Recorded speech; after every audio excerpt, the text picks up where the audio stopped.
వివాహంలోనైనా, కుటుంబంలోనైనా, ఎక్కడైనా సరే ఆయన మీతో ఏది చెబుతాడో అది చేయండి. ఆయన మిమ్మల్ని ఎలా ఉండమన్నాడో అలాగే ఉండండి, ఎలా మాట్లాడమన్నాడో అలాగే మాట్లాడండి, ఎలా ప్రవర్తించమన్నాడో అలాగే ప్రవర్తించండి. ఆయన మీకు ఏది చెబితే అది చేయండి.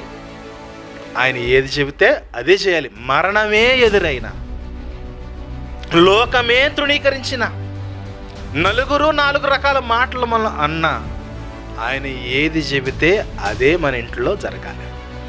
జరుగుతుందా? ఆయన టీవీ ఆన్ చేసుకుని సినిమాలు చూడమని చెప్పాడా? మనం ఏం చేస్తాము?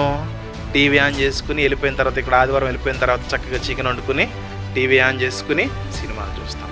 ప్రతిరోజు నాటికలు చూస్తాం. ప్రతిరోజు వాక్యం చదవడం సమయం ఉండదు, కానీ ఆ ఫేస్బుక్, యూట్యూబ్లో ఆన్ చేసుకుని ప్రతిరోజు మనము లోకములో లోక సంబంధమైన వినోదాలతో మనం మునిగి తేలుతున్నాము. కానీ ఆయన మనతో చెప్పింది చేస్తున్నామా? ఆయన ఏం చెప్పాడు? దివారాత్రములు నా మాటలను ధ్యానించమని చెప్పాడు. దివారాత్రములు నా సన్నిధిని మీరు ఆహ్వానించమని చెప్పాడు. దివారాత్రములు నా సన్నిధిని మీ కుటుంబంలో ఆస్వాదించమని చెప్పాడు. ఏం చెప్పాడు? నా వాక్యము మీ బిడ్డలకు నేర్పించమని చెప్పాడు.